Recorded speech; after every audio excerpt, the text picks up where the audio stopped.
लड़ाई जोरदार।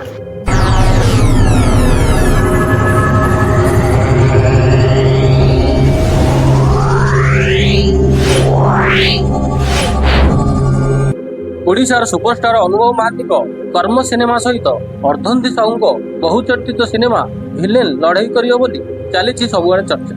कहीं दुईटी जाक सिनेमा गोटे डेट रे रिलीज होही डेट हूँ अक्टोबर 9। कर्म सिनेमा को अनुपम पट्टनायक निर्देशना देता बेले भिलेन सिनेमा को निर्देशना देते के मुरली कृष्ण। कर्म एक साइको थ्रिलर सिनेमा होता बेले भिलेन गैंगस्टर क्राइम ड्रामा उपर आधारित। कर्म रे अनुभव महांती एक आईपीएस ऑफिसर भूमिका निभाइता बेले भिलेन रे अर्धेन्दु साहू एक गैंगस्टर भूमिका निभाइछथि। कहीं कहीं कहउछन्ति जे भिलेन सिनेमाटी केजीएफ स्टाइल रे निर्मित होइछ। यह केते सत सिनेमाटी रिलीज हेले आपण मान निश्चित जानि परिबे।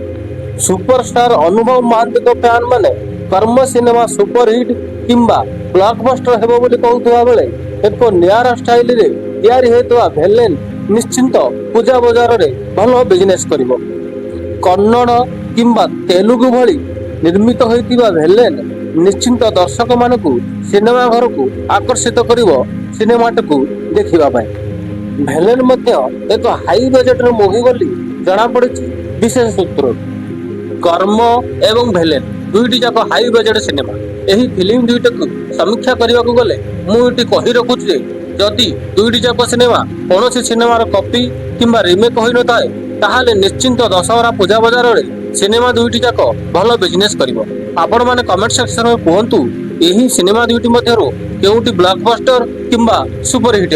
हाँ दर्शक बंधु रहुछि पुणी देखा आगामी एक वीडियो।